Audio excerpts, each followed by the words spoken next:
Jangan takut, dia telah bangkit. Matius 28 ayat 1 sampai dengan 10. Saudara, Jumat pukul 3 sore, Yesus dari Nazaret telah mati disalibkan. Atas prakarsa seorang murid bernama Yusuf orang Arimatea. Mayatnya telah diturunkan dari kayu salib dan dimakamkan di dalam sebuah kubur batu.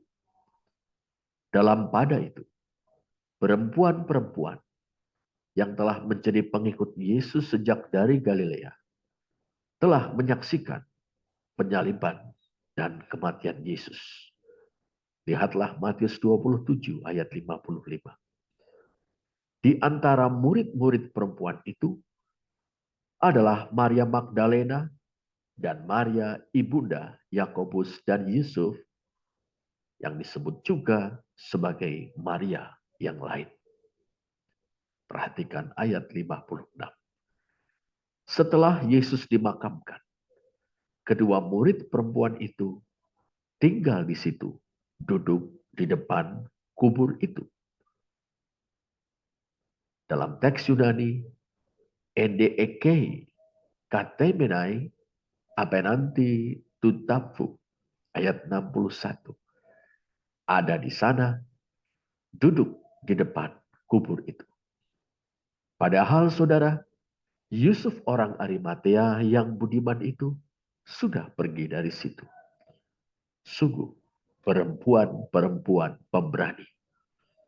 Kita dapat mencandra apa penyebabnya. Kasih mereka kepada Yesus dari Nazaret telah menghalau ketakutan dari hati mereka. Kemudian datanglah pukul 6 petang. Jumat pun beralih ke malam Sabtu saat Sabat dimulai. Rupanya saudara, para imam kepala dan orang-orang Farisi belum merasa lega dengan kematian Yesus. Mereka merasa was-was dengan perkataan laki-laki bersandal dari Nazaret itu yang mungkin pernah mereka dengar dari Yudas Iskariot, salah seorang murid yang mengkhianatinya. Bahwa pada hari yang ketiga, ia akan bangkit. Pikir mereka, jangan-jangan murid-murid Yesus, kecuali Yudas yang sudah mati bunuh diri itu, akan mencuri mayat Yesus dan membuat desas-desus di kalangan rakyat bahwa ia telah bangkit. Bila itu terjadi, kata mereka, penyesatan yang terakhir akan lebih buruk akibatnya daripada yang pertama.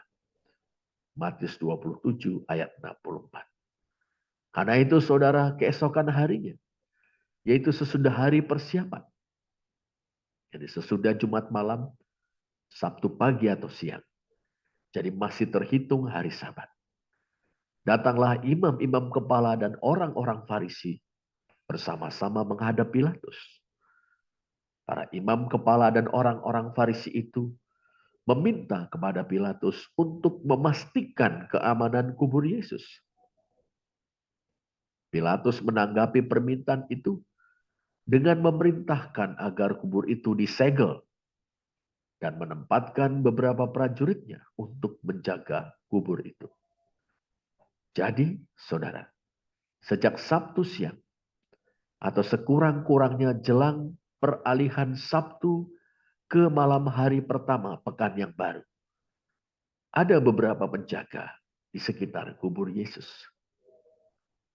Menjelang fajar menyingsing di hari pertama pekan itu, Maria Magdalena dan Maria yang lain datang untuk menengok kubur itu.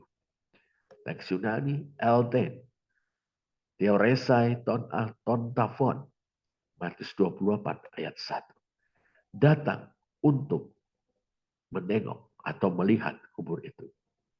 Berarti setelah sekian waktu duduk di depan kubur Yesus pada malam Sabtu, mereka berdua pergi. Sekarang perempuan-perempuan pemberani itu datang lagi Tujuan mereka menengok kubur Yesus. Agaknya saudara, meski Yesus sudah mati, kedua perempuan itu atau kedua murid perempuan itu masih ingin bersama-sama dengan dia. Sangat manusiawi. Dalam pada itu, tentulah mereka tidak menyangka bahwa kubur guru dan Tuhan mereka dijaga oleh prajurit-prajurit Romawi. Dalam benak kita tergambar, ada dua pihak yang berkepentingan dengan kubur Yesus. Masing-masing dengan motif yang berbeda. Yang pertama, yakni para penjaga, menjalankan kewajiban berdasarkan perintah atasan mereka. Yang kedua, yakni kedua murid perempuan, mengasihi Yesus dan merasa belum dapat melepaskan dia. Mungkin kita dapat berkomentar. Yang pertama, rasional. Setiap prajurit wajib melaksanakan perintah atasannya. Sedangkan yang kedua, emosional. Masih ingin bersama-sama dengan orang terkasih yang telah tiada. Entah saudara, apakah kedua belah pihak sempat bertatap muka atau tidak. Yang jelas, terjadilah rangkaian peristiwa yang dahsyat. Dalam Matius 28 ayat 2 dan 3 kita membaca, terjadilah gempa bumi yang hebat. Seorang malaikat Tuhan turun dari langit dan datang ke batu itu dan menggulingkannya lalu duduk di atasnya. Wajahnya bagaikan kilat dan pakaiannya putih bagaikan salju. Menyaksikan peristiwa tersebut dan melihat kedatangan sosok malaikat itu, penjaga-penjaga itu gentar ketakutan dan menjadi seperti orang-orang mati. Matius 28 ayat 4. Tetapi rupanya sang malaikat tidak berurusan dengan mereka. Ia berkepentingan dengan kedua murid perempuan yang pemberani itu. Sesungguhnya saudara, dengan menggulingkan batu penutup kubur dari tempatnya, malaikat Tuhan membukakan kubur Yesus bagi kedua murid perempuan itu. Sang malaikat pun berbicara kepada kedua perempuan itu. Ia mengawalinya dengan mengatakan, janganlah kamu takut. Ayat 5. Janganlah kamu takut. Perkataan yang menenteramkan hati dan menggugah keberanian ini mengingatkan kita pada permulaan kisah tentang Yesus menurut Matius. Saat Yusuf anak Daud dalam mimpi, saat mendatangi Yusuf anak Daud dalam mimpi, malaikat berkata, janganlah takut. Matius 1 ayat 20. Demikianlah Injil Matius diawali dan diakhiri dengan perkataan yang menenteramkan hati dan menggugah keberanian. Jangan takut. Selanjutnya adalah kabar baik dan tugas yang mulia dari Allah. Kepada Yusuf anak Daud, malaikat menyampaikan pesan Allah supaya Yusuf menikahi Maria. Sebab anak yang di dalam kandungannya adalah dari Roh Kudus. Ia akan melahirkan anak laki-laki dan kau akan menamakan dia Yesus. Karena dialah yang akan menyelamatkan umatnya dari dosa mereka. Matius 1 ayat 20 dan 21. Sedangkan kepada Maria Magdalena dan Maria yang lain, sang malaikat menyampaikan, aku tahu kamu mencari Yesus yang disalibkan itu. Dia tidak ada di sini sebab ia telah bangkit. Sama seperti yang telah dikatakannya. Mari, lihatlah tempat ia berbaring. Matius 28 ayat 6. Saudara, dalam kabar baik itu terletaklah iman gereja. Yang pertama, Yesus telah disalibkan. Ia telah mati. Dan yang kedua, Yesus telah bangkit. Bahwa Yesus telah bangkit itu sesuai dengan yang pernah disabdakannya sendiri. Bahkan sampai 3 kali. Namun luput dari perhatian para murid karena salah pengertian mereka. Karena Yesus telah bangkit, ia tidak ada di sini. Di dalam kubur ini. Kedua murid perempuan itu dipersilahkan untuk melihat sendiri tempat di mana Yesus telah dibaringkan oleh Yusuf dari Arimatea Jumat petang yang lalu. Dalam kenyataannya saudara, mayat Yesus tidak ada di sana. Sebab ia telah bangkit pada hari yang ketiga. Persis seperti yang telah dikatakannya. Lihatlah Matius 16 ayat 21, 17 ayat 23, dan 20 ayat 19.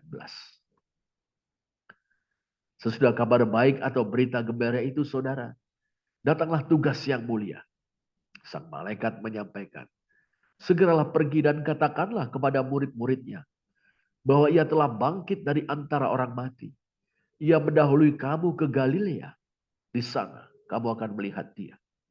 Matius 28 ayat 7. Tugas yang tidak mudah, saudara.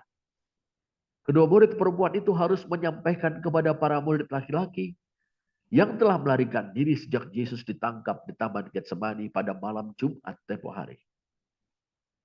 Pertama, di manakah sekarang mereka berada? Kedua, bagaimana menyampaikan berita gembira bahwa Yesus sudah bangkit dari antara orang mati, padahal kedua murid perempuan itu sendiri belum pernah bertemu dengan dia yang sudah bangkit itu.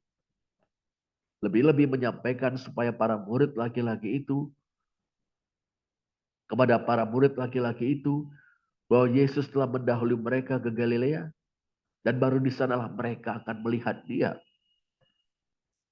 Bagaimana para murid laki-laki itu bisa percaya? Mengerti kesulitan Maria Magdalena dan Maria yang lain itu, malaikat berusaha meyakinkan kedua murid perempuan itu dengan menekankan bahwa yang disampaikannya kepada mereka benar adanya. Katanya kepada mereka, sesungguhnya aku telah mengatakannya kepadamu. Matius 28 ayat 7b. Mendengar kabar gembira sekaligus tugas yang tidak mudah itu, Maria Magdalena dan Maria yang lain diliputi dengan atau oleh ketakutan dan sukacita yang besar. Teks Yunani metaphobos kai charas megales. Ayat yang ke-8. Mereka takut. Bukan dalam arti tercekam. Atau terteror. Atau merasa horor. Tetapi merasakan kedahsyatan peristiwa ajaib dan perjumpaan dengan malaikat yang mengantar mereka kepada berita gembira itu. Mereka sangat bersukacita. Karena mereka telah mendengar dan mempercayai perkataan malaikat bahwa Yesus telah bangkit seperti yang telah disabdakan. Rasa takjub dan sukacita besar itu, saudara, telah membuat mereka segera pergi dari kubur itu dan berlari cepat-cepat untuk memberitahukan kabar gembira dan pesan malaikat itu kepada murid-murid Yesus. Refleksi bagi kita. Sukacita karena kebenaran yang kita alami dan pahami, saudara, niscaya akan mendorong kita untuk bersaksi. Kita begitu ingin bersaksi tanpa menunda-nunda lagi. Tetapi tanpa mereka sangka-sangka, saudara, Tuhan Yesus, Tuhan yang telah bangkit itu telah menyiapkan sebuah bonus besar untuk mereka. Kita dapat mencandra betapa dia menghargai kasih, iman, dan kesediaan kedua murid perempuan itu untuk melaksanakan tugas mulia memberitakan kebangkitan. Saat mereka bergegas mencari para murid laki-laki, tiba-tiba Yesus menjumpai Hupantao dalam teks Yunani. Tiba-tiba Yesus menjumpai mereka. Salam, katanya kepada mereka. Kedua murid perempuan yang begitu merindukan Yesus itu segera mengenali dia, Tuhan yang bangkit itu. Datang kepadanya, mereka memeluk kakinya dan menyembah dia. Proskuneo, menyembah. Ya, mereka menyembah Yesus, saudara. Seperti dulu yang dilakukan oleh para majus kepada kanak-kanak Yesus. Matius 2:8. Menanggapi itu, Yesus memberikan perkataan yang menenteramkan hati dan menggugah keberanian. Jangan takut. Kemudian yang mengutus mereka untuk melaksanakan tugas mulia. Pergi dan katakanlah kepada saudara-saudaraku, supaya mereka pergi ke Galilea, dan di sanalah mereka akan melihat aku. Saudara, Tuhan yang bangkit mengucapkan hal yang sama dengan malaikat yang menemui mereka di kubur Yesus. Dengan jalan itu, Yesus, Tuhan yang bangkit, mengukuhkan pesan yang disampaikan malaikat. Betapa bahagia kedua murid perempuan itu, saudara. Mereka mendengar lalu percaya dan taat. Kemudian Tuhan Yesus meneguhkan iman dan ketaatan mereka dengan menampakkan diri kepada mereka dan mengutus mereka pula. Jangan takut, Dia sudah bangkit. Saudara, adalah sebuah kabar baik. Pertama-tama bagi Maria Magdalena dan Maria yang lain. Kemudian bagi para murid laki-laki yang telah melarikan diri itu. Selanjutnya bagi kita yang telah menjadi pengikut-pengikut Tuhan Yesus di sini dan kini. Bahkan bagi banyak orang yang saat ini belum mengenal Tuhan Yesus.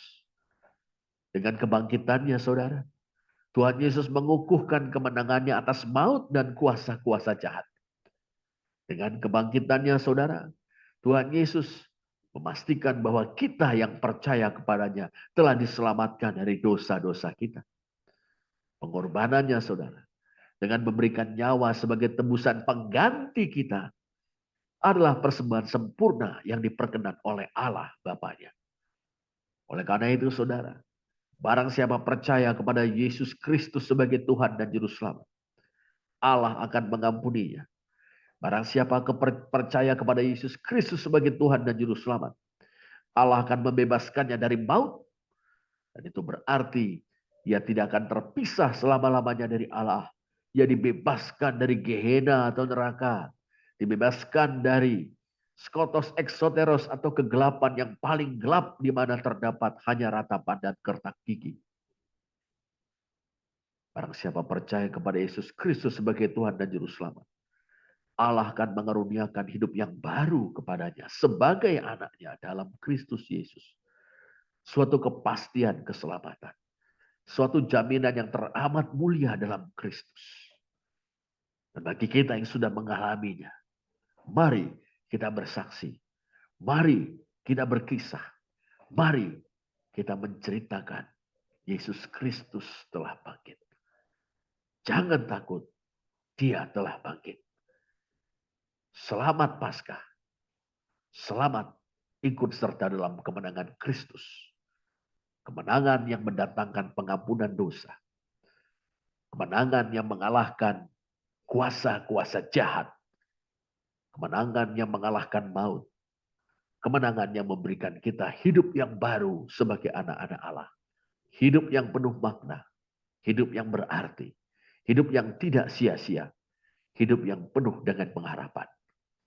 Dalam berbagai pergumulan yang kita hadapi. Terpujilah Allah. Amin.